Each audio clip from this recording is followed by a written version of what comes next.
تو تنزل الملائکۃ، فرمایا اس رات میں فرشتے نازل ہوتے ہیں، والروح، اور روح.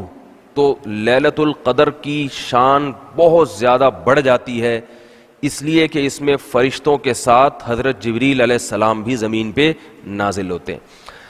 فیہا بِإِذْنِ رَبِّهِمْ مِنْ كُلِّ امر، اس رات میں نازل ہوتے ہیں بِإِذْنِ رَبِّهِمْ، اپنے رب کے حکم سے، من کل امر، ہر قسم کے معاملے کو لے کر. یہ ترجمہ تو ہو چکا تھا نا کمپلیٹ. ہر قسم کے معاملے کو لے کر کا مطلب یہی ہے کہ جتنے بھی اہم معاملات ہوتے ہیں وہ فرشتوں کے سپرد کیے جاتے ہیں. کس کی روح آپ نے لے لی ہے، کس کی روح نہیں لینی، کس کے کاروبار میں برکت ہوگی. اصل تقدیر کا علم تو اللہ کے پاس ہے، اس میں تو کبھی تبدیلی نہیں ہو سکتی. وہ فرشتوں کے حوالے کر دیا جاتا ہے. ایک سال کی جیسے ہوتا ہے نا بجٹ، تو ہمارا بجٹ ایک سال کے لیے بنتا ہے. اللہ کو تو معلوم ہوتا ہے کہ کیا بنے گا، لیکن انسانوں کو معلوم نہیں ہوتا. جب حکومت بناتی ہے تو حکومت کو بھی معلوم ہو جاتا ہے. تو فرشتوں کو بھی پہلے کچھ پتہ نہیں ہوتا، پھر اللہ تعالیٰ فرشتوں کو بتا دیتے ہیں. تو یہ سارے کام اس رات میں ہوتے ہیں. تو اس آیت سے یہ بات بھی پتہ چلی ہے کہ کسی مقدس شخصیت کا کسی مقام پہ جانا، اسٹے کرنا، یہ ان مقام والوں کے لیے برکت کا ذریعہ اور سبب ہے. یہ پتہ چلتا ہے کہ نہیں پتہ چلتا؟ تبھی اللہ اس رات کی فضیلت بتا رہے ہیں کہ انسانوں پر اللہ کی رحمت کے جبریل کو زمین پہ بھیجتے ہیں اور مقدس فرشتے بھی آتے ہیں زمین پر. تو اگر اللہ یہ نہ بتاتے تو کیا ہو جاتا؟ بھائی رات عبادت کی ہے، 1000 مہینوں کی عبادت سے زیادہ ثواب ملے گا، کافی ہے نا. لیکن اللہ بتا رہے ہیں بڑی بڑی شخصیات زمین پہ اترتی ہیں تو اس سے زمین میں اور برکتیں آتی ہیں، اور برکتیں آتی ہیں. تو اس سے پتہ چلتا ہے کہ اگر کوئی بڑی شخصیت کسی علاقے میں رہتی ہے، کسی مکان میں اسٹے کرتی ہے، قیام کرتی ہے، کہیں تو یہ ان لوگوں کے لیے، اہل محلہ کے لیے برکت کا ذریعہ ہے. بڑی شخصیتیں، بزرگ شخصیتیں صرف فرشتوں میں نہیں ہوتی بلکہ انسانوں میں بھی ہوتی ہیں. تو اس لیے اگر کسی علاقے میں کوئی بزرگ رہتے ہیں تو اس علاقے کو اپنا مسکن بنانا چاہیے کہ میں بھی یہیں رہوں گا. اور کسی علاقے میں اگر فنکار، اداکار، گویا، ڈانسر رہتا ہے تو اس علاقے کو چھوڑ کے دوسرے علاقے میں شفٹ ہو جانا چاہیے کہ میں گلوکاروں کے اور گویوں کے، ظالموں کے علاقے میں بولنے کیا ہو رہا ہے. اگر پیسے ہیں، اللہ نے مکان شفٹ کرنے کی توفیق دی ہے، اتنی گنجائش ہے، تو وہاں سے انسان شفٹ ہو. ایسے علاقوں میں رہا کرے جہاں علماء اور صلحاء رہتے. سمجھ رہے ہو؟ خوش ہونا چاہیے اس پہ کہ بھائی میرے پڑوس میں فلاں شخصیت رہتی ہے، میرے پڑوس میں فلاں بزرگ رہتے ہیں. لوگ میں جناب فلانے کے پڑوس ساتھ رہتا ہوں ماشاء اللہ، وہ ڈانسر نہیں ہے بڑا، وہ میرے محلے میں. ایک آدمی مجھے وہ 50-50 پہلے زمانے میں ایک آتا تھا نا، ایک مزاحیہ، تو اس میں کوئی مشہور اداکار تھا. تو ایک آدمی کہہ رہا اڑے مجھے آگے بتا رہا ہے کہ ارے میں نے اس کو دیکھا وہ گاڑی میں جا رہا تھا.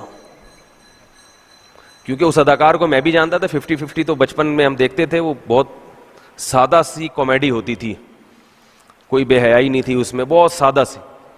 اس میں ایک دفعہ دکھایا تھا کہ ایک آدمی، ہماری پولیس کا حال دکھایا تھا ڈیفنس کے ایریے میں. اس کے مزاح بہت سادہ ہوتے تھے. اس میں خاص بات یہ ہوتی تھی ڈیفنس کے ایریے میں سیکیورٹی بہت سخت ہوتی ہے، آپ کو پتہ ہے. تو ایک ٹیکسی کے اوپر توپ رکھی ہوئی ہے، اس کے اوپر نال بھی ہے باقاعدہ فائر کرنے والی توپ. اتنی بڑی توپ ٹیکسی کے اوپر رکھی ہوئی ہے. تو اب پولیس کھڑی ہوئی ہے تلاشی لینے کے لیے. پولیس نے پوری تلاشی لی اچھی طرح، توپ کو بھی چیک کیا، کوئی اسلحہ وسلح تو نہیں رکھا ہوا اندر. جیبیں میں چیک کیا انہوں نے، اڑی چلو بھائی جاؤ، کلیئر ہے. آپ لوگ کی سمجھ میں نہیں آ رہا؟ لطیفہ نہیں سمجھ میں آیا؟ چیکنگ ہو رہی ہے، توپ کو بھی چیک کیا جا رہا ہے اس کے اندر کوئی اسلحہ تو نہیں رکھا. او بھائی یہ اتنی بڑی توپ جو ہے یہی تو اسلحہ ہے. اچھی طرح چیکنگ کر رہے ہیں.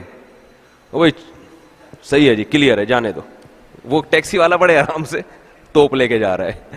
تو اس قسم کا اس میں مزاح ہوتا ہے. تو اس کے کسی فنکار کو دیکھ لیا گلشن اقبال میں، یہ بتا رہے ہیں اسماعیل تارا، ٹھیک ہے. تو دیکھ لیا تو مجھے آ کے بتا رہا ہے میں نے آج اسماعیل تارا کو دیکھا ہے. کوئی بات نہیں بھائی، تو نے دیکھ لیا تو کیا، کون سی بزرگ شخصیت کو تو نے دیکھ لیا. تو علماء صلحاء کی زیارت کرے انسان تو خوش بھی ہو، میں نے آج فلاں بزرگ کو دیکھا، میں نے فلاں سے مصافحہ کیا، فلاں بزرگ میرے مکان میں آ کے ٹھہرے تھے. شو مارنے کے لیے نہیں بلکہ ایک تحدیث بن نعمت کے طور پر. ایک صاحب ہیں علماء سے بہت محبت کرتے ہیں، وہ کہیں بھی کسی علاقے میں عالم نظر آ جائے اس کو لازمی گھسیٹتے ہیں اپنے گھر میں کہ بھائی کم از کم میرے صوفے پہ بیٹھ کے چائے ضرور پیو.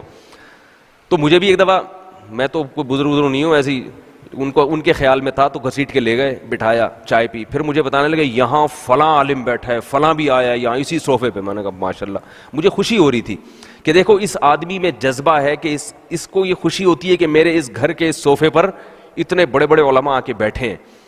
تو ایک جذبہ ہے نا، محبت ہے اس کو. اچھا لگا مجھے اس کا یہ جذبہ. تو علماء سے، بزرگوں سے، نیک لوگوں سے، اللہ والوں سے محبت، اور وہ آپ کے گھر میں آئیں، اس سے گھر میں برکت ہوتی ہے. ہمیں اس کس سے پتہ چلا؟ یہ یہاں لکھی ہوئی نہیں ہے لیکن ٹھیک ہے، اس صورت سے ہمیں پتہ چلا. سمجھ لیں کہ لکھی ہوئی ہے تاکہ بار بار مجھے یہ فرضی تھی، بہت سی چیزیں فرض بھی تو کی جا سکتی ہے نا. اس کی ایک اور دلیل دوں، حدیث سے بھی یہ بات ثابت ہے. رسول اللہ صلی اللہ علیہ وسلم کو حضرت انس ابن مالک کی والدہ نے ایک دفعہ بلایا. حضرت انس 10 سال کے تھے، چھوٹے سے تھے. تو ان کی والدہ نے بلایا کہ یا رسول اللہ آپ ہمارے گھر میں آ کے نماز پڑھا دیں ہمیں. تو وہ چاہتی تھی کہ نبی ہمارے گھر میں اگر نماز پڑھ لیں تو اس سے کیا ہوگا، ہمارے لیے برکت کا ذریعہ ہے. تو آپ صلی اللہ علیہ وسلم ان کی اس دعوت پہ چلے گئے اور آپ صلی اللہ علیہ وسلم نے وہاں نماز پڑھی. تو اس سے بھی پتہ چلتا ہے کہ بھئی پیغمبر کا کسی گھر میں آنا وہ تو ظاہر ہے، اس میں تو کوئی دو رائے نہیں ہو سکتی. تو اہل اللہ کا، علماء کا، ان سے دوستی، ان سے تعلق، ان سے محبت، کچھ بھی نہ ہو صرف محبت ہی ہو. یہ محبت بھی انشاءاللہ دنیا میں بھی کام آئے گی اور قیامت میں بھی کام آئے گی، لیکن محبت میں انسان دوسرے کا بیڑا نہ غرق کرے. تو اس کی مثال ہے، وہ ہمارے حضرت ایک واقعہ سناتے سنایا کرتے تھے. ایک شیخ صاحب تھے، پیر صاحب، ان کا ایک مرید تھا، وہ اپنے شیخ سے بہت عقیدت کرتا تھا. اب ہمارے سننے والوں میں بہت سے ہمارے پٹھان شاگرد بھی ہیں، تو بھائی پٹھان لوگ ناراض نہ ہوں، میں پورا ویسے ہی واقعہ سناؤں گا جیسے ہمارے حضرت نے سنایا، ٹھیک ہے. تو ہمارے حضرت نے سنایا کہ وہ مرید پٹھان تھا، اور ہمارے حضرت میں تو عصبیت نہیں تھی. ہمارے حضرت کے زیادہ تر مریدین پٹھان ہی تھے. ہر فیلڈ میں پٹھان ہی آگے ہیں. تبلیغ میں دیکھو تو پٹھان آگے، جہاد میں دیکھو تو پٹھان آگے، مدرسوں میں دیکھو تو پٹھان آگے. تو وہ سارے ہی شعبوں میں پٹھان لوگ، ان کو اللہ نے ہمت دی ہے. لیکن وہ حضرت نے جو واقعہ سنایا نا، یہ چونکہ پٹھان مرید کا تھا، وہ عقیدت تھی نا، محبت تھی. تو حضرت نے فرمایا کہ وہ پٹھان مرید تھا، اپنے پیر و مرشد کو اس نے بولا تھا کہ آپ کی چپل آپ کو اٹھانے کی اجازت نہیں. ہم جب آپ کے مرید موجود ہیں تو ہمارا غیرت کے خلاف ہے ہمارا غیرت کے خلاف ہے کہ ہماری موجودگی میں پیر صاحب اپنی جوتی خود ہی اٹھائیں. یہ نہیں ہو سکتا. پیر صاحب میں تواضع کا غلبہ تھا. وہ چاہتے تھے کہ بھئی میں کسی انسان سے اپنی خدمت، پہلے زمانے کے پیر صاحب بھی بڑے متواضع ہوا کرتے تھے. تو پیر صاحب میں تواضع کا غلبہ تھا کہ میں اپنی جوتی کیسے دوسرے کو کیسے. پیر صاحب نے منع کیا جوتی کو ہاتھ نہیں لگانا. اس نے کہا نہیں، یہ ہمارا غیرت کے خلاف ہے کہ ہمارا پیر صاحب ہو اور ہمارا جوتی وہ خود ہی اٹھائے. پیر صاحب نے 2-3 دفعہ منع کیا، پھر پیر صاحب نے خود ہی چپل اٹھا لی. اس نے چپل چھیننے کی کوشش کی، انہوں نے دی نہیں، اس نے مروڑا ان کا ہاتھ. صحیح. ہمارے حضرت اسی طرح یہ واقعہ سنایا کرتے تھے. تو اس نے مروڑا ان کا ہاتھ، وہ بیچاروں کی چیخیں نکل رہی ہیں، کوہنی اتر گئی، بازو اتر گیا، مگر اس نے کہا نہیں، یہ ہمارا غیرت کے خلاف ہے. ویسے غیرت ہونی ایسی ہی چاہیے، ہے تو ایسے، عقیدت تو ایسی ہونی چاہیے اگر واقعتاً سامنے والا عقیدت کے قابل بھی ہے تو، ورنہ آج کل تو حساب کتاب عجیب سا ہو گیا. تو حضرت فرماتے ہیں ارے نالائق، حضرت ایسی فرمایا کرتے تھے ارے نالائق، اس کے بیچارے کی حالت تو دیکھو اپنے پیر صاحب کی، یہ کیسی عقیدت ہے، اس کا بازو مروڑ دیا، وہ چیخ رہا ہے کھڑا ہوا. مگر آپ کی محبت میں کمی نہیں آنی چاہیے. تو سامنے والے کا انسان خیال کرے، اس کے جذبات کا. خیر، تنزل الملائکۃ والروح فیہا بإذن ربہم من کل امر. خلاصہ یہ نکلا کہ اہل اللہ سے تعلق، ان سے محبت، اس سے انسان کو فائدہ ہوتا ہے.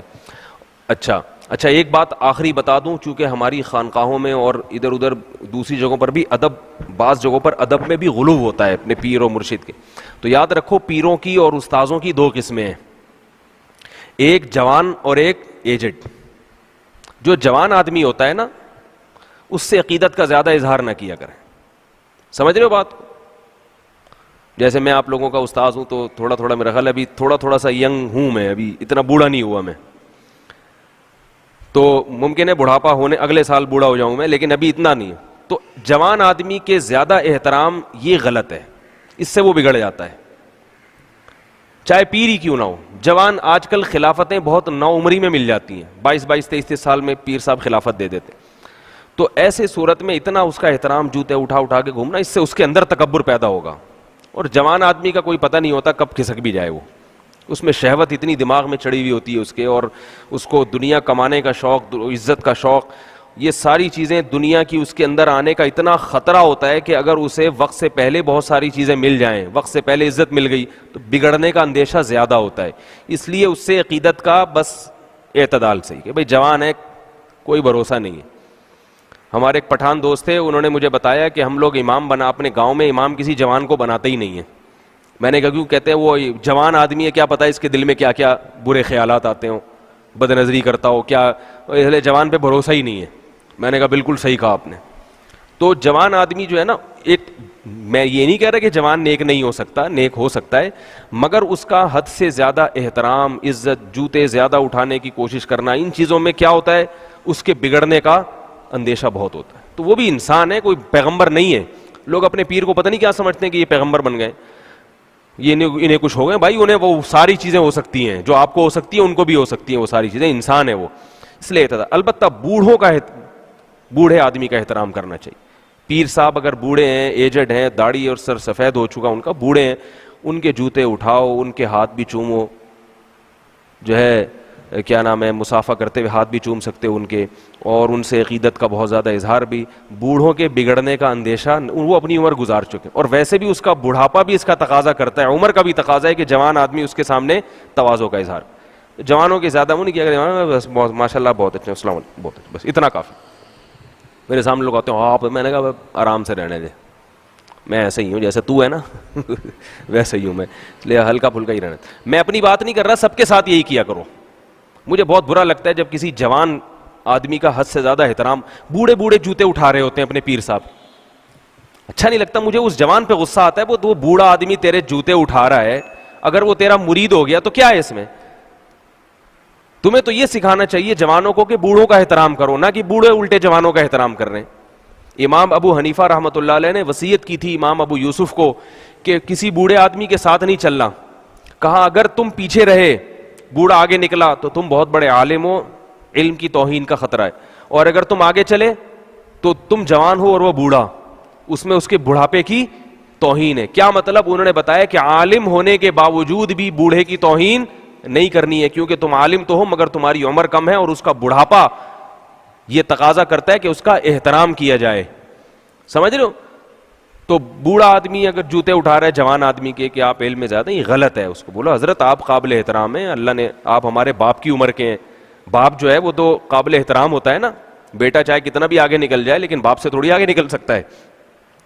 تو اس لیے ان چیزوں میں ذرا اعتدال سے کام لینا چاہیے. عقیدت کا اظہار کریں اعتدال سے. آپ ماشاء